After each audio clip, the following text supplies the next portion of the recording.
Well, hey everybody, welcome back to the show. I've got a special guest today. We've already had a podcast, I think, even before hitting record here. I've got my friend Troy Ismir.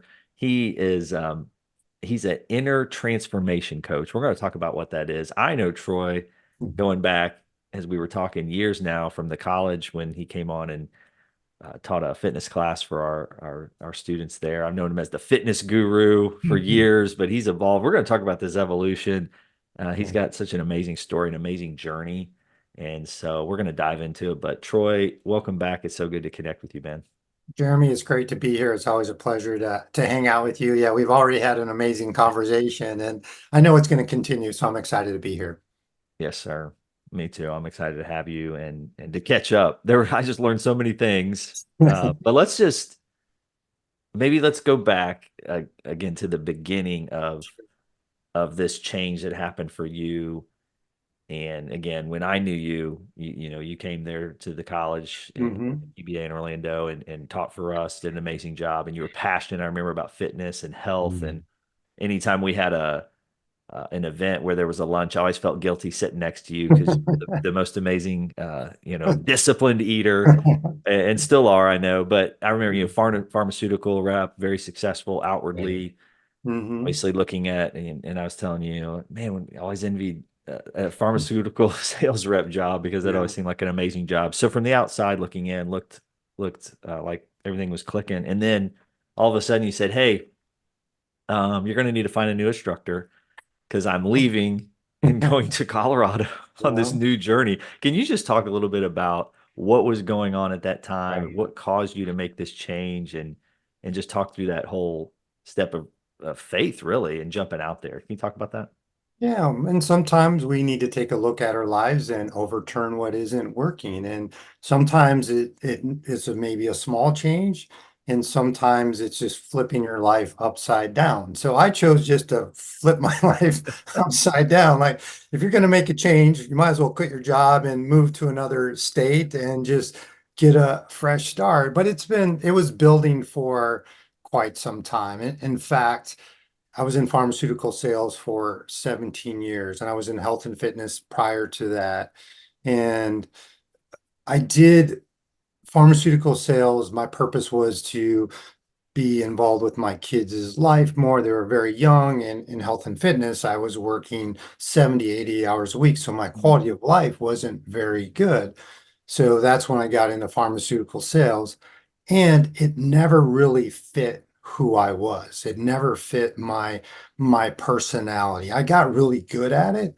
I was a really good listener, but I really wasn't into sales, very introverted, and sales is 90% extroverts. I always felt like a square peg in a round hole. I met amazing people, I worked with amazing people, but there was something inside of me that I just didn't feel fulfilled. So I Mm. call that quiet desperation. But I did that for 17 years. Wow. The first year was it was awful. Like I was depressed. I Sunday nights were just terrible for me. I just hard to get out of bed in the morning on Monday mornings. I look forward to vacations. And again, I did that for 17 years. And then my kids had graduated high school and I was working with my own coach, which I still work with. We've been working together for like 7 years now. And she goes, What are you doing? You're miserable. Why don't you leave the pharmaceuticals? And while you're at it, you love Colorado. Why not move to another state? And I go, Yeah, that's probably not a bad idea. Let me think about it. And she goes, No, pick a date, get your phone out, pick a date when you're going to quit. And then I want you to choose a date when you're going to move to Colorado. So I did that. Wow. And May of 2017, I moved out to Colorado after leaving my pharmaceutical job, which you're right, it was very much worldly success. I made a lot of money, company car, health insurance, 401k, pension, all the things that the world says will make you happy and fulfilled, Mm. and it never did for me. Not saying it doesn't for other people, but it certainly did not for me. And I'm grateful for my coach. And it happened. I mean, that was it was she was a little more loving and caring than that, but she challenged me, right? That's what a good coach does. But she knew that's what I really wanted. And I just had to have the courage and let go of the fear of the unknown. I think that's what keeps most people Mm, from making change. They know what they have. I knew what I had in pharmaceuticals. I didn't know what I was going to get into leaving the job that was comfortable and safe and secure. And it's one of the best things that I've ever done. And I've been on this journey now for 7 years of of the unknown, which I still there's so much I don't know, which is beautiful because that's where all the wisdom comes. That's where all the growth comes. That's where all this intuition comes from. mm. So I we just really have to do the self inventory to take a look at our lives and what's not working. It can be a small change or it can be a huge change. I chose to make the big change, and I personally have zero regrets. That was going to be a question. Is, you know, when you've been through something like this, been 7 years, I was curious as you look back if you said, "Hey, I should have done this differently," or "I wish I Yeah. hadn't done this." Any? Well, sure. I mean, in the human aspect, there's times when I'm making a car payment. Yeah. Or I have to go get a repair on my car, or I look at the bank account and there's not these nice bonuses coming in. So Mhm. the human side says, "Oh my gosh, right? What if I was still in pharmaceutical sales? I would probably Yeah. never have to be concerned about money, never worry about taking care of a car, let alone when I was going to get a new car. And those are, those are real things, right? We need those things to live. A car is pretty, for the most part, pretty necessary. And Mhm. but somehow, some way, 7 years on this journey, I'm still here, and the freedom that I'm experiencing is priceless. Mm. There's freedom in what I'm doing, and there's fulfillment. I love what I do. I truly wake up every morning with passion to share my wisdom with men. My work is with men.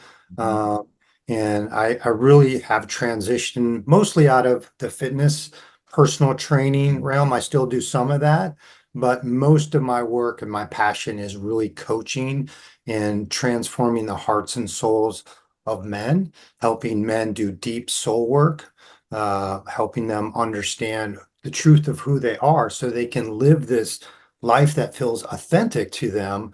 And I call it rebelling against worldly success. And I think most men, as we had talked before, we want positions, Yeah. titles, and money because that is what the world says. Yep. But I think a lot of people and a lot of men were feeling like I was in quiet desperation. So I'm here to help men that want to do deep soul work and live a better, more authentic and fulfilling life, Mm. being true to their soul and finding the inner power within themselves instead of having to have power over people, things, circumstances, helping them go within. Well, we're I gonna. told you I Well, was going to lose my voice, so I'm I already know. I made you losing talk too it. much before we hit record, so we'll give you a Good. we'll take a drink. But we'll unpack that some more. I want to talk more about exactly what you do now, but I did want to go Yeah, back and just one more question on that leap because I as we talked, I think a lot of people want to do something, right? Whether it right, is totally getting out of a job they don't love and doing right, something they're passionate about, or maybe it's a side passion or something, but yeah, there's often something that's holding them back right. from just taking that step. And you talked about a coach who obviously you kind of prodded you. Was that what was the thing that Yeah. really pushed you forward? Was it a combination of things? It was a combination of things. I think it culminated in one particular evening where I just had a breakdown. Mm, wow. And I knew I couldn't continue the way. I mean, Yeah. it's a smoldering discontent that leads to quiet desperation, and it gradually builds. And I had a breakdown moment at a national pharmaceutical meeting, and it was actually in Orlando. And I just sat in my car after the meeting, and I just broke down and cried. And I was like, I can't do this anymore. And then the support of my coach certainly was a big piece of that. So knowing that she was there, she was somebody who was objective, but truly cared about my well-being. So she was a big part of that. But it really was an inward choice that I wasn't going to sacrifice who I was anymore for the name of anything material. And Mm, that's when this journey of minimalism, self-fulfillment, you said, I think a beautiful word is passion, mm, is pursuing our passion, whether it's a hobby, whether it's a side job, whether it's our full-time yeah. career. I think so many people have lost a passion for life and for what we do, and then we're grasping, and usually it turns into an addiction, whether it's drugs, alcohol, fame, power, sex, pornography, because we're looking for fulfillment outside of ourselves. We don't have this passion within ourselves, and that can be expressed in a lot of different ways. Like, I have a passion for golf, I have a passion for writing, I have a passion for this new practice I discovered, which is qigong, and I have a passion for coaching men. So I have a lot of different passions. So when I wake up in the morning, I'm like, oh my gosh, it's like I'm a kid in a candy store. Yeah. I have so many passions, and I'm going to, work on this one for a while and this one. And there's so much freedom, and it is a life of freedom, but it also, it takes self-discipline to pursue our passions. And it's opened up a whole nother world for me. And I'm sharing this with other men, and I'm called to. I've been called to do this. I can't not do this, Mm, share my voice, and I want other men to experience what I'm experiencing. It doesn't mean it's all sunshine and rainbows. There's been mhm, many challenges on this journey, and there are going to be challenges. There are going to be more challenges, and but that's where the growth is. That is where the inspiration happens. And I was mm, 2 weeks ago, I was walking my dog Oakley in an unfamiliar neighborhood, right? So I'm kind of doing this nomadic thing, which I've been on the road for 2.5 years, 13 different places. So me and my dog were attacked by two pit bulls. And fight or flight is an amazing thing, because in that moment, my first thought was they are not going to touch my dogs. And they yeah. were going after her. And I saw Oakley was kind of like, okay, what do I do? So she started to kind of fight back, and like, two pit bulls against a Bernedoodle, she's not gonna win. So in that moment, I started kicking the pit bull, and I picked up my dog. I lifted her up, and in the time I was lifting her up, a pit bull jumped up and just latched onto my hand, Ooh, and had a puncture wound, bleeding like crazy. And the owner's coming out, so they escaped from the front door, and they won't come off. So I'm just like kicking them, and I'm like, come on. And then so finally they back down after I kicked them enough. And I look down, there's blood all over me. There's blood all over my dog, which what happened to be my blood, which I was grateful. She did yeah. not get hurt. But there's so many unknowns, and there are challenges. And in that moment, I was actually supposed to talk with you like 2 days afterwards, Yep. and I didn't have the capacity. I was so wore out from that. And it's taken me a while to recover from that. And so Mm, it's like that fight and flight has continued. But yeah. now I'm back, and there's been some beautiful growth from that. And now when I step out of my home, I make sure I'm under protection spiritually. And then I'm walking like I'm good. I've this protection around me, which I haven't been doing that, and I needed to learn that. Mm, And I'm gonna stand tall, and I'm gonna walk with courage and strength. And but that first week or so, I mean, a leaf would Oh, blow. I'd be like, okay, where are the yeah. pit bulls at, right? And not to Yeah. just stereotype pit bulls. I don't, because I know there's owners of pit bulls out there. I don't want to offend anybody, but they were pit bulls. They Yeah. weren't That's poodles. scary. So That's anyway, so scary. that's a little bit about some of the challenges when you go into this unknown, being in different neighborhoods basically every month, which I've been, Yeah. there's a lot of different challenges that we face. Talk about that a little bit more. So as we were talking offline, somehow I missed that you weren't in Colorado, Yeah, where I assumed, from our last conversation, which it had sure. been a few years, I was like, oh, he's set up camp in Colorado, and then you say, oh, Yeah, I'm month to month in different cities. Talk about yeah.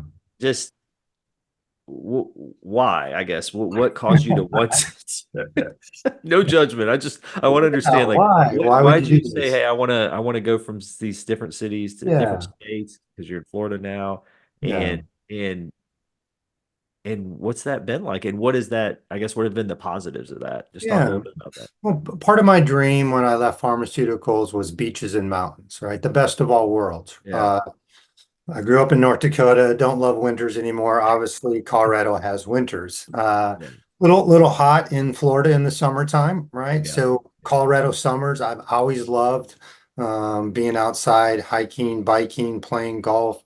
Not much of an outdoor winter sports person. So it's like that was part of the vision and the dream when I left pharmaceuticals. I would spend part of the time in Colorado and part of the time in Florida. Plus, I have a son here in Orlando and I have a daughter in Colorado and I have family in Colorado. So I love spending time with my kids. But the main impetus was when I was in Boulder, Colorado. It was kind of the height of COVID-19 and working virtually, and so I wasn't really tied down to going into a gym, which that's what I was doing before COVID hit. Right. And it really gave me an opportunity to turn into the explorer, to explore different parts of Colorado, different parts of New Mexico, drive cross country, and so the call was put on my heart to sell pretty much everything except what fit into the back of my Subaru Outback. Wow. And that's what I did. So my first stay was in Western Colorado. I got an Airbnb there for a month, and I'm a big cyclist. So Colorado National Monument, if you've never been, it's kind of like a mini Grand Canyon. I was biking that. I was like on my bike, just in awe of the beauty, and there's something about being on your bike because you're going really slow. I was going really slow. Goes uphill a lot of the way, but you just soaked it all in. So there's this sense of aliveness that I felt from going on this journey. And then I just been doing that since September of 2021. I stayed in North Florida for a while, for a little over a year, and had an apartment. And so I was there for 15 months, but that was the longest I stayed anywhere. So I've been in 13 different places in the last 2.5 years. Yeah. Wow. And And is the goal to continue this for the foreseeable future? that's a really good question. And the best answer I can give you is I don't know. I Okay. truly don't know. There's a part of me that just loves the freedom. Yeah. I can just pick up and go at a moment's notice. Somebody asked me how long does it take for me to pack up all my stuff, and I've got it down to 15 minutes. And Wow. literally, still feel like I have too much stuff. So there's something that's calling on me to just travel very lightly. But so there's freedom in that, but there's you give up some control when you're in an Airbnb, especially if it's a shared Airbnb. I don't get to control the temperature. I don't get to control if they're having other people over. I don't really get to control the noise level. So you give up some of those things. There's a part of me then that says, hey, it'd be nice to settle down and just have a nice simple space where I can have at least home base and still travel from. So I have a little more predictability in my life. Mhm. But I honestly don't know. I'm actually going to head back to Colorado for the summer. So I'm going to be there for probably 2 to 3 months. and then I'll see what unfolds after that. Okay. I think it's pretty cool though. I mean, I love that again, that you're just saying, "Hey, I don't need all this stuff. I'm Yeah, gonna live free. I'm gonna do something that some people might go, man, this is crazy. What's he doing?" I'm sure yeah. you've had various reactions to it, Yeah, it's a but different I love it. lifestyle for sure, and it's not for everybody. Yeah. I mean, I'm single. I've been divorced for gosh, like 14 years now. So I do have that freedom. Both my son is 28, my daughter is 27. So, those responsibilities I don't have. It's me and my travel partner, Oakley, which she's awesome, and that's why I would depend her with my life. Yeah. Um, so yeah, from the outside looking in, and there's both schools of thought. Because I know there's probably some listeners or men was like, man, I want that life, and they're probably married and have a job they don't like. Uh, but the grass isn't always greener, Yeah. right? There are things that I certainly miss out on. I mean, when I got bit by the dog, I felt really alone, Mm, like painfully alone. And I haven't really experienced that. I experienced that one time when I was in New Mexico. I was watching this beautiful sunset, and there was nobody to share it with. right. So I felt that sense of a loneliness. I mean, I've spent a lot of time alone, but when I got hurt, I was like, oh my gosh, I really would love to have somebody here to take care of me, to hold me. Yeah. And I felt really sad, alone.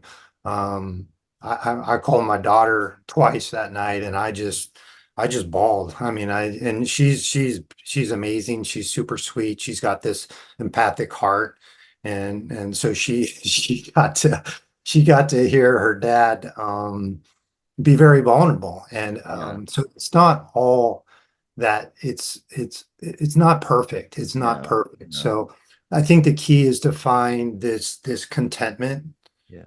wherever you're at. And this is the life that I'm living now. And who knows? I mean, who knows in a year or 2 years, I might be married again. I might be settled down, and that's the life that I'm going to live then. But this is what I'm choosing now. And that's really a big, powerful message that I got. And I think this is relevant for Mm, everybody. Just find contentment in what you're doing. Doesn't mean you grow, you don't expand, you don't try different things, but the grass it's not greener. We got to find contentment where we live, what we do, and then also continually grow and challenge ourselves is really important. And then finding the gratitude wherever we're at. Whether it's a beautiful Airbnb or it's musty and moldy, and finding and the beauty. And I have a hot shower and a warm bed to sleep in, which a lot of people don't have. So gratitude and contentment were are two big messages that I've learned. mm. It's great perspective. It Yeah. really is. I was curious just hearing you talk about getting rid of all your stuff and having such. This is a virtual background, by the way. It's a great, yeah. It's There's looking not good much back back there. there, but How are you going to pack up those shelves if it's but all my books are on my iPhone. there you go. I was curious though, do you feel like you are missing anything by getting rid of so much, or are you just like, hey, I'm good. I didn't need all that stuff. No, Is I there have it's important. yeah, So what I discovered is I like really nice stuff, okay. right? I want to buy the best, Yeah. and then I want to really take care of it. And that's how I've always been. I don't need much, but when I want something, Yeah. I get the best. So for me, at one point, I had three amazing bikes. So I had a beautiful road bike, a gravel bike, and a mountain bike. So I had to let go of two of them.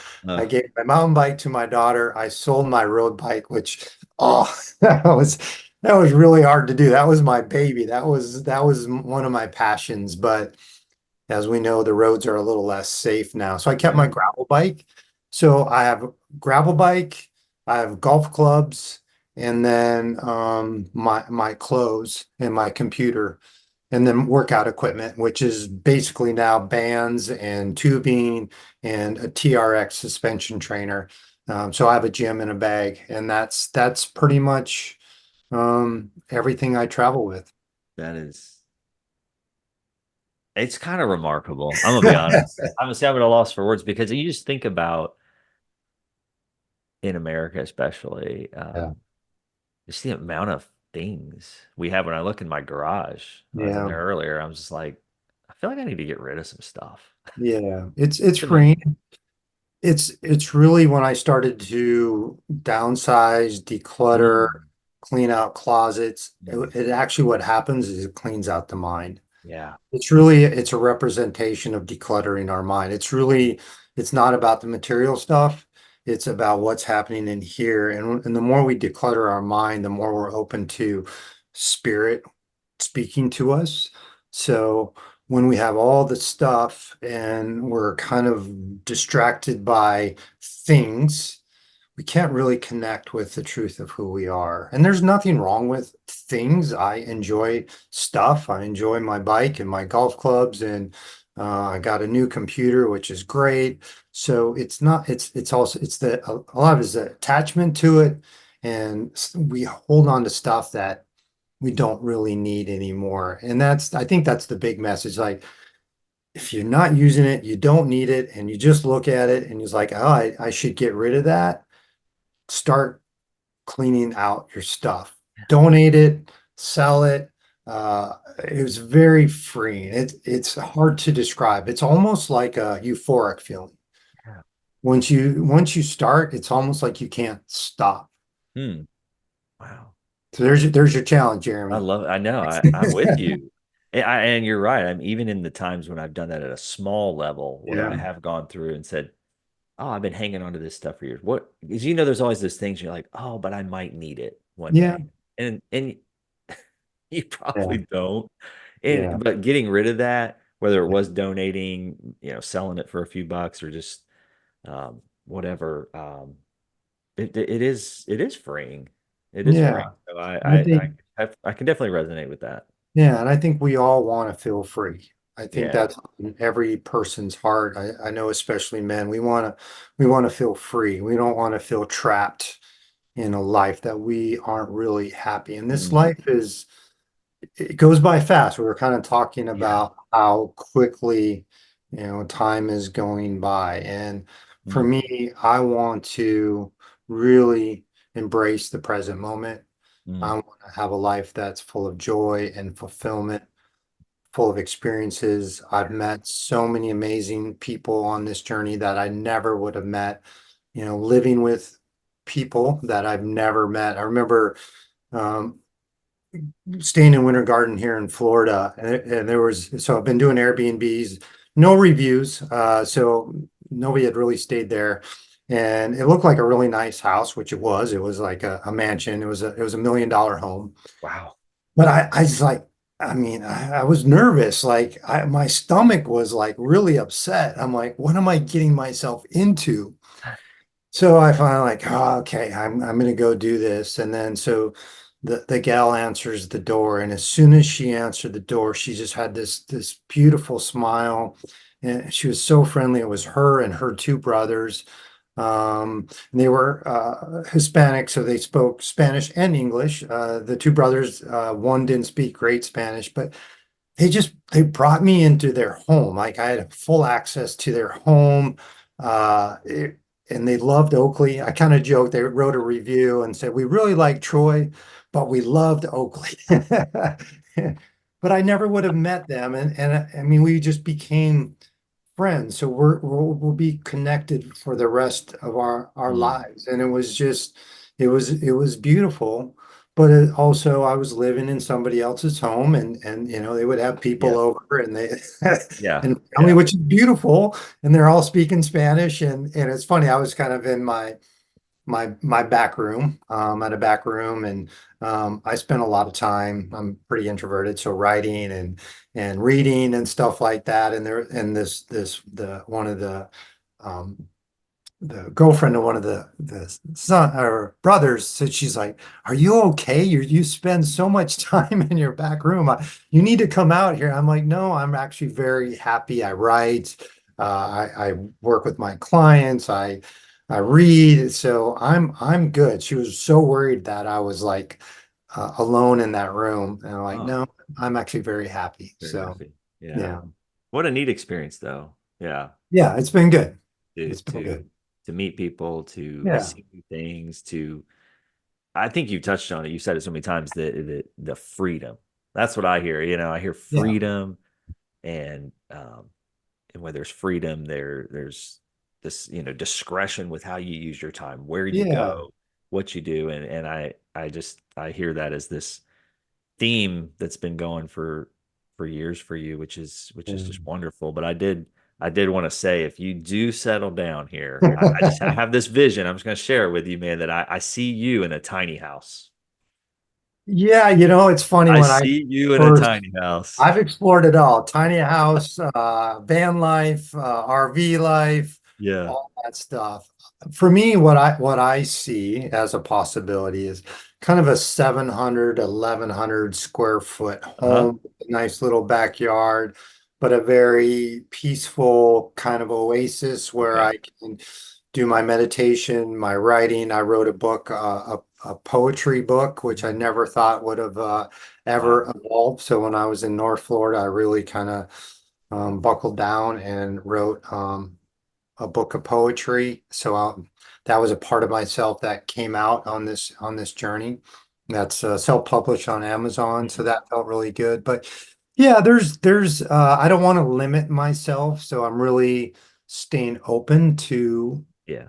I have some visions that I see of what a house would look like, and how I could use that house to Mm. um, Hmm. serve men, either through a retreat, a personal retreat. So having enough space where one, two, three men can come and we do this work face to face. Because I'm virtual now with my Right. clients, and which is beautiful. It's a great way to connect with people as we're connecting, even though we're not too far from each other. But I see that as a possibility for a little more of a permanent location, and then inviting men Mm. to really do deep dives into soul work. So I'm Wow. staying open to that. Yeah. So yeah, there's parts that, I probably miss out a little bit Yeah. on with not having a permanent home, but what I've realized that home is here in my heart. Hmm. Wherever I put my head down at night is where home is. And I talk about freedom, and what I'm experiencing and learning is inner freedom. So it's not dependent on anything outside of myself. It's this inner freedom in here, which I used to give my freedom away to other people. Yeah. And now freedom in here so I can express love Yeah. to other people. So that's what I'm learning on the journey for sure. Wow. Well, you said earlier, I wrote this down. You were talking about when you had really this moment of breakdown when you were making your change, and you Yeah, called it smoldering discontent yeah, that led to quiet desperation, which I know is really where you are now with this transformation with men. As yeah, far as you, can you just talk through what does that look like? So if you're helping men through this process, can you just talk a little bit specifically about what that process is and what are some of the outcomes where you feel like, hey, we're moving guys out of this yeah, quiet desperation into this yeah. other place of peace and where you're trying to get them to? Yeah, I think like speaking from my experience and what I experience is I found a way to make it work, right? I kind of I I sacrificed a lot of who I was to do things for my kids. So, which is great Yeah. and noble, but we shouldn't have to sacrifice who we are. So I can be fulfilled and I can still be a good parent. Right. Right. So I think it starts with is I call it self-intimacy, is is really connecting with ourself, Hmm. really understanding, like I had to understand who I am, what do I love to do, and it's a journey and it's still evolving, right? It's Hmm. still evolving. So I think it's continually looking at ourselves, at myself. How am I growing? How am I evolving? Am I happy? Am I Hmm. fulfilled? Well, if I'm not happy and fulfilled, why not? So what do I need to do to be happier and fulfilled? Because quite honestly, I wasn't a lot of fun to be around.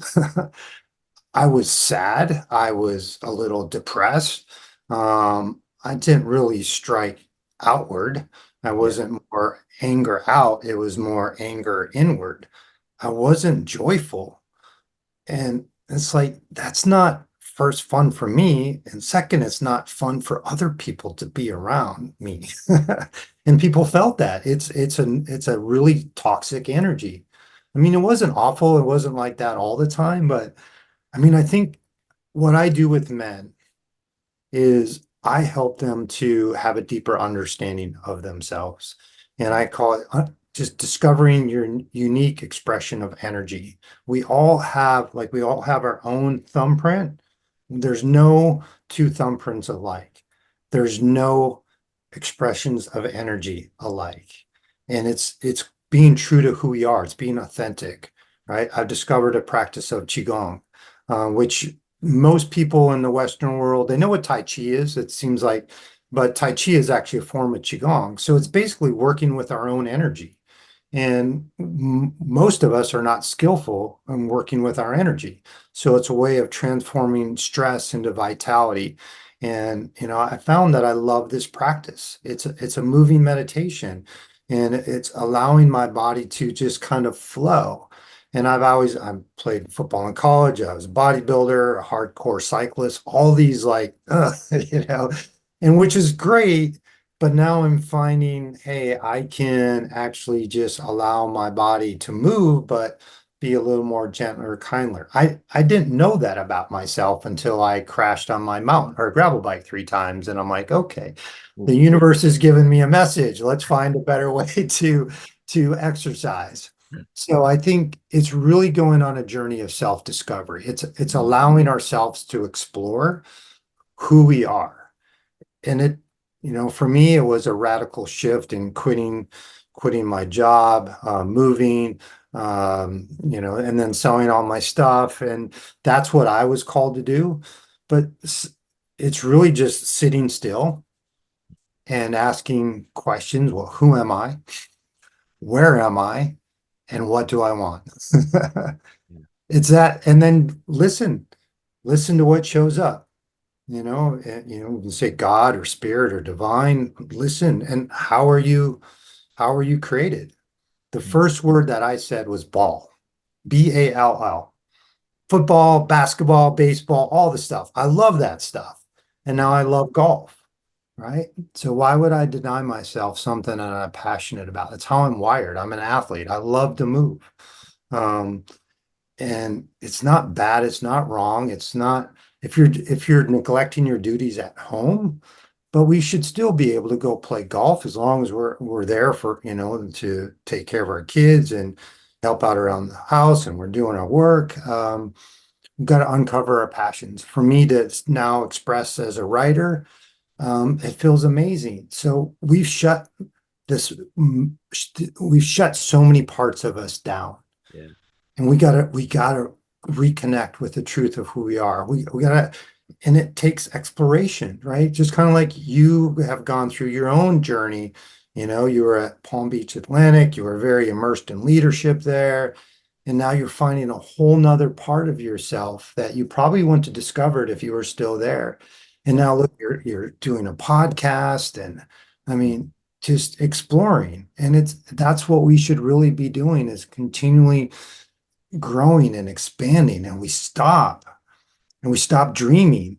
Like, we get to have as many dreams as we want, and the thought of having a dream come true is what is really exciting. Hmm. And we stop dreaming.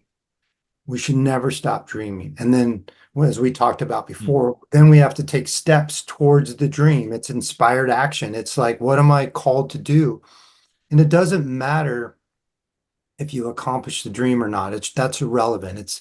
It's who we become. I've been so inspired by I watched golf Masters is on, which is a big Yeah. deal right now. So, Yeah. but watching the stories out of the PGA Tour and the guts that it's taken for some of these guys to overcome, I think uh, I'm blanking on the name right now. I actually wrote a blog post about it, but he went 8 years between tour victories, so 8 years of not winning. So this was his second win, and he just talked about how many times he wanted to give up on himself, and all the questions of self-doubt. And perseverance is Yeah. perseverance is really a big part of this journey, like not giving up on yourself, not giving up on the dreams. He could have given up on his dreams so many times. I could have given up on my dreams so many times. I could have jumped back into pharmaceutical Yeah. sales and probably made more money. You know, money's been going out, but I still believe that, I'm richer than I've ever been. It might not be monetarily, but Mm. spiritually, emotionally. But I'm not counting out that money is hey, I'm not saying, hey, money's bad. Hey. I'm not going to limit myself Yeah. because I want to live a really good life. Yeah. And I'm not about material success, but I want to I want to keep doing this, and money is a part of that. And I know it's just gonna it's flowing out of me. I just have no doubt in my mind that there's I'm eliminating the word lack. Lack and limitation are out of my mindset. And that's something that I've struggled with on Mm. this journey is lack and limitation. Even when I was in pharmaceuticals, there was still a feeling of lack and limitation. So that's my work, that I'm really working on letting go of any thoughts of lack or limitation. Wow. I was going to ask you about the persevering part and for you Yeah. specifically, if, along this journey, what has kept you going? Have there been those moments, it sounds like maybe of doubt and hey, what am I doing? Or Yeah. I could jump back. What's kept you going towards that dream and passion? Yeah, I think just a passion and commitment to this work. I feel Hmm. it's a calling for sure. I think pharmaceutical sales was a job. Yeah. The path I'm on is a calling. And I think once we're called to a path, we can't stop, even though um, there's some times where I'm like, gosh, well, what would my life be like? But once you're called to be on this journey, you can't stop. Wow. Even when there's days where there is self-doubt, or you're like, what am I doing? Or you wake up, where am I? How did I end up here? How am I in this person's house that I don't even know? I mean, yeah, I don't know. Hmm. But yeah, it's a calling. There's there's no other way to describe it. And I think it's an experience that I think you have to be on to truly know what it feels like.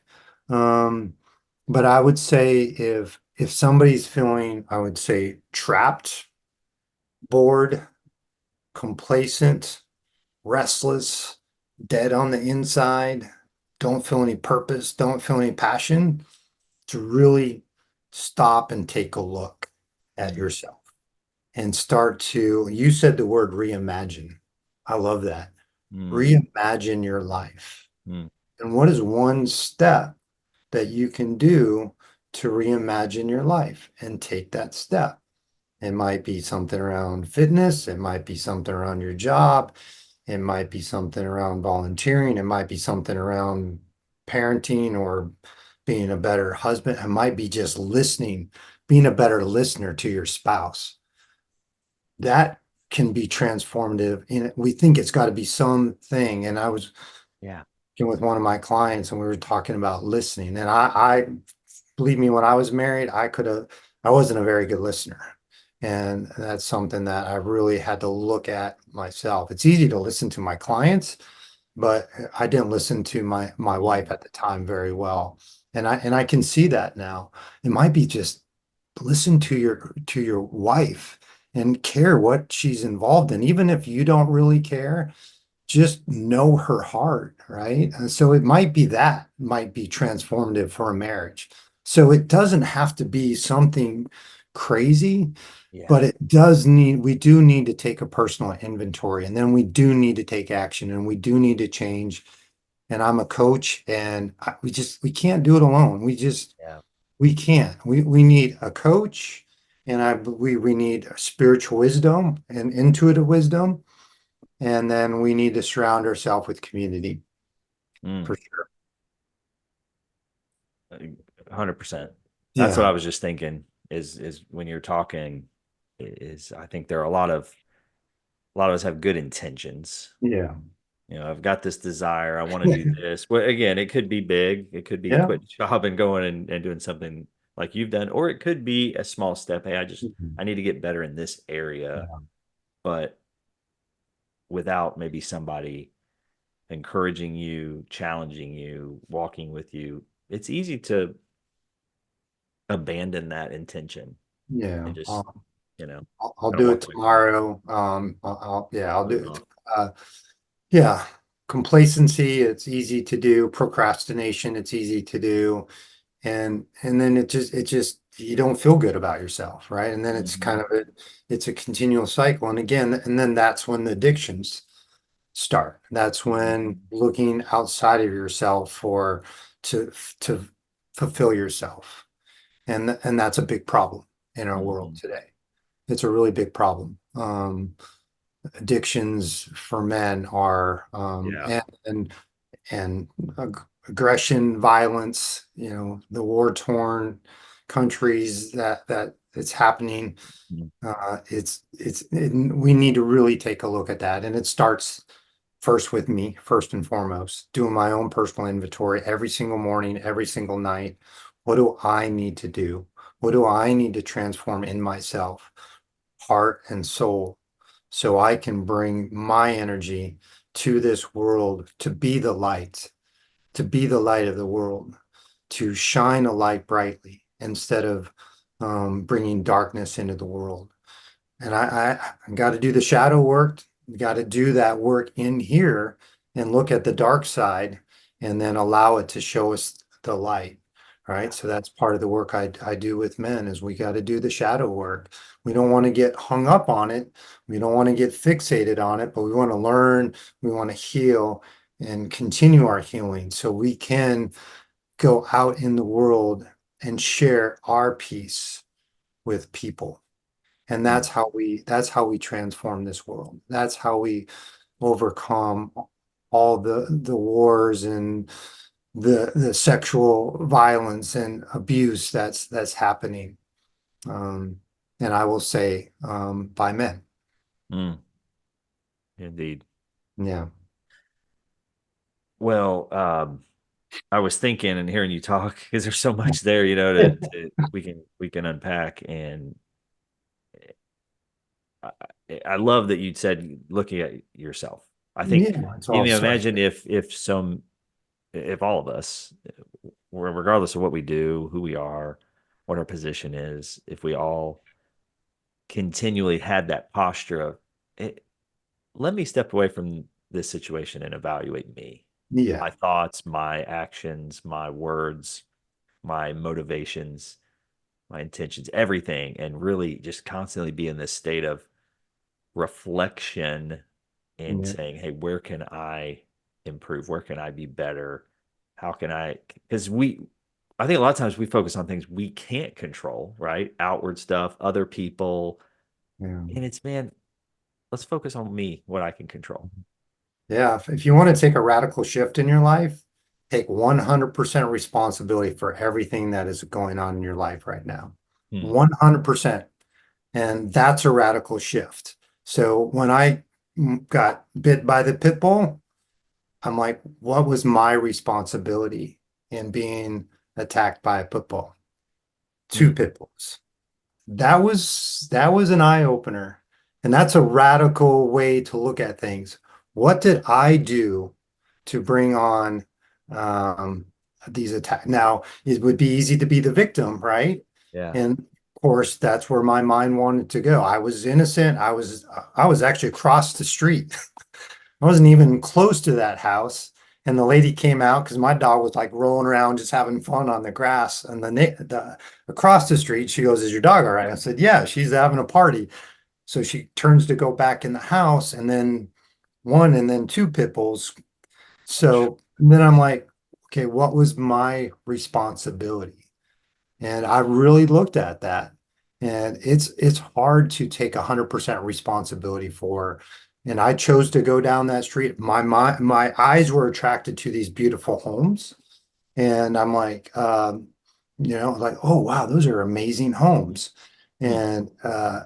And then also, I just again not really fully being protected. And Mm. one thing that comes up, like Jesus said, take the plank out of your own eye first, right? Before we start pointing fingers at other people. And that's one thing that I'm really working hard on myself. No judgment, no criticism, no condemnation for anybody out there or here. I'm not perfect at it, but that's really Hmm. what I'm working on is not judging by appearances. And And it's not an easy thing to do mm, because we are trained no, from day no, one to judge based on appearances, 100%. That's right? so hard. And That's so it, hard, man. it's That's so so hard. hard. But yeah, I mean, I talk about radical shifts, right? Don't judge by appearances and take 100% responsibility for your life. That's a big challenge. Because even thinking about this scenario you've shared, even if you weren't 100% responsible, which I'm going to just say that you weren't, but that's a, we'll just, we'll take your perspective on it. It still causes you to reflect on you instead of Yeah, just like you said, going, "Hey, I'm 100% the victim," and yeah, playing that and woe is me and whatever place that takes you down because we are in a world where we are often feeling victimized by yeah. something and it's a somewhat of an epidemic it seems like, especially with our social media and our and going on appearances, right? The things we see, people what they say, how they act. It's pretty easy to just make a lot of assumptions about people. It is, yeah. Like so, that's what we're trained to do, and that's kind of our way to protect ourselves. It's you, it's not me. Yep, You're the problem. you're the problem. But that's really a big part of this journey is really looking at Mm. myself. I'll share this other thing, and I would encourage anybody to do this. So I went on a 10-day personal retreat by myself. It was up in Gainesville. It's at a retreat center. So 10 days of silence, and 10 days of just looking inward. And you don't have to do 10 days, but minimum, I'd say 3 days. But it really started getting good at about day five because the first few days you're kind of letting go of stuff. And then after those 10 days, you have no idea how much the news and social media impacts how we feel. Like our nervous system is kind of on a heightened sense of awareness because there's so much fear out there. Um, but yeah, I journaled, I meditated, I prayed, I exercised, I worked on my golf swing. I didn't get in my car for 10 days, no phone for 10 days. It was a gift. It was truly a transformative gift. And it to me that like silence to me feels a little like home. I'm an introvert, so I'm very comfortable with silence. In fact, I thrive on silence. But I think everybody would benefit from at least a 3-day silent retreat, getting away from our typical environment, just to look inward, to be still, to do the self inventory. If I'd say I think we should all do that at least once a year. And create that in our life, that space to go within. Because as you know, the world is busy Mhm. and there's a lot going on in this world. So if we're not intentional about carving out time to do this deep soul work, it's not going to happen. Yeah, man, 10 days. And That is something. You were totally detached from I everything. was totally detached. I had no responsibilities.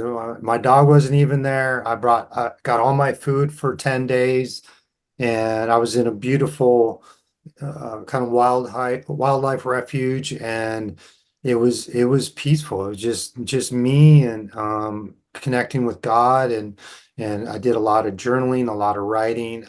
It was really powerful. I could have stayed longer. I probably could do 30 days. I think I would next time I'll probably do 14 to 30 days. Wow. And so never even check the phone. I was off the phone except for one time I needed to touch base with my son.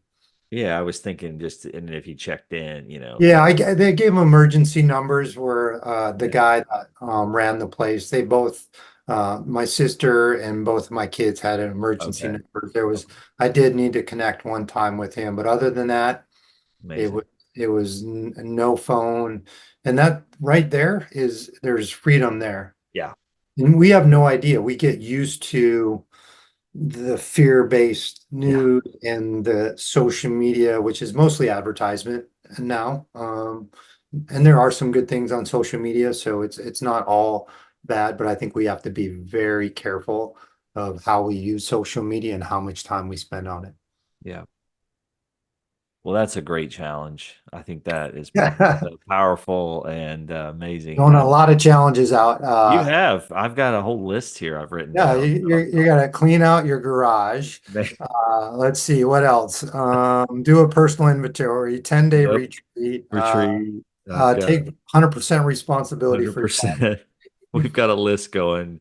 Hope everybody's got some action items here as we bring it to a close, because we could continue to talk for a while. I think so Yeah. much to unpack, but I'm curious about discipline because you mentioned that, and I've always seen you as someone very very self-disciplined. Obviously, there is the coaching, there's the community, there's people around you. There is validity to that, and we need that. But then there is just that inner ability to say, I'm going to do things today Yeah. that I know are good for me, whether it is the fitness, whether it is the nutrition, whether it's Mm, the mental right. relation, pick your category. But there's certain things we need to do regularly that we know are good for us, but we may not feel like doing it.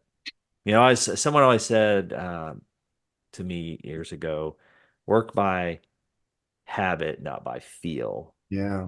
Which I definitely don't always do, but that kind of always stuck Yeah. with me. I, I feel like, again, just knowing you and observing that you've always been pretty Yeah. good at doing that. Yeah, it's one of my It, strengths for sure. wh- where where does that come from? How do you sustain that? How do you continue to keep that going when you don't feel like doing something? Yeah, I mean that's a great question. Yeah, just self-discipline. And I think Yeah. it's one of the keys to a happy and successful life. And yeah, I'd say overall, it's been something that's been a part of my life as an athlete, Mm. uh, pretty internally motivated. I remember getting up in grade school, like hour and a half before a class and running 5 miles, right? That Wow. was nobody, my mom and dad never told me to do That's that. amazing. That's amazing. Or running in the midsummer heat to train for college two-a-days at 1 or 2 o'clock in the afternoon when it's 100 degrees outside. Uh,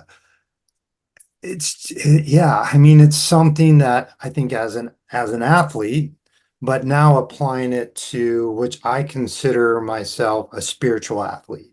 So I've kind of transitioned from seeing myself as a physical athlete, and I'm training for a different prize. And that so I have a different level of motivation. So I just make it part of my life. Mm. It's who I am. And I think it's a choice that You decide this is who I am and this is how I'm going to show up. And Mm. a lot of people don't understand that. It what's the right word? It befuddles people. That's the word that drops in. Like, dude, what's wrong with you? You know, even amongst personal trainers, dude, have a cookie, lighten up. But you know what? It's just who I am. And I've had to embrace that and not apologize. I've been vegan for the last 5 years. I'm disciplined in my workouts, even though they look differently now. I work out pretty much every day. Get up usually between 4 and 5 in the morning. Um, and I'm just happy and fulfilled. So we all have it within us. I think we have to find our purpose and passion. Mm.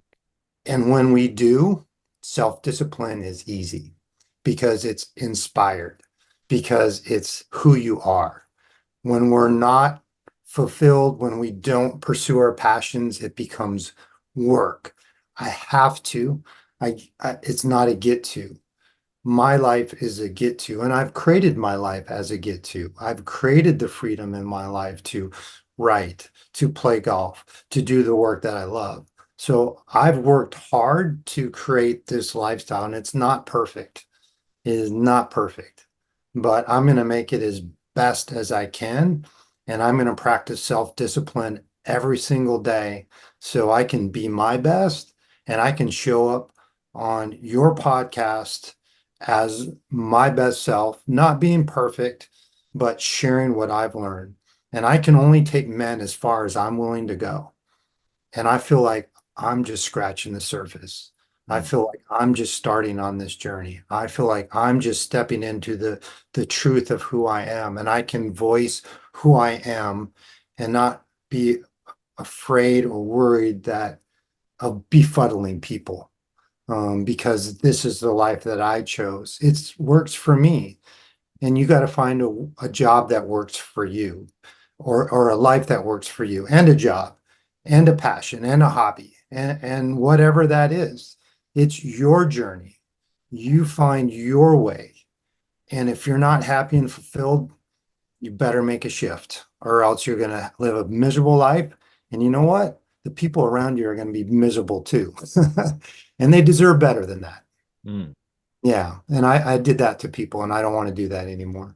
Doesn't mean we're not, it doesn't mean we don't share vulnerabilities, doesn't mean we're not sad at times, doesn't mean, what I experienced with the pit bulls, and it was painful, and it was emotionally painful and physically painful. And I felt it. And I felt it for a good probably 10 days.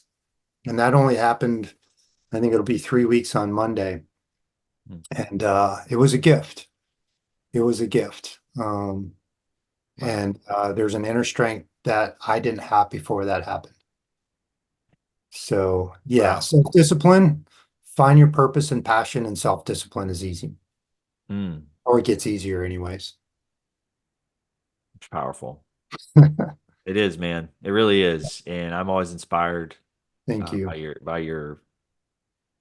your discipline, by your clarity. I think of, hey, who you. It's identity. This is who I Yeah. am. This, Well, yeah, identity is I'm a son of God. That's if we're going to get all down to it, that's the truth of who I am, yeah. and I get to step into that. So nothing outside of me can change the truth of who I am. So if we want to bring it all the way, I don't feel separate from the truth of who I am anymore.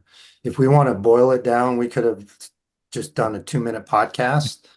When I stepped into that identity and doing that more and more every day, that's when this energy and this power and this strength, because I don't need anybody outside of me to Yeah. tell me who I am. And I just get to be me and how God created me and express from that standpoint. And there's freedom right there. And then that gives you and whoever else that permission to find your own truth and be true to who you are and do what you love and and find self-fulfillment and Yeah. stop looking for it outside yourself. It doesn't, I mean, I've tried. Yeah. Yeah, I've tried every which way, it's funny.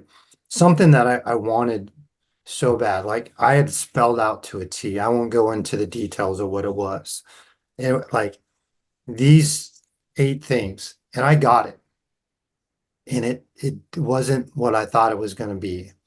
And it really was a wake-up call for me that it's never something outside of me, ever. Even if it's everything that's what I've always wanted, it doesn't work.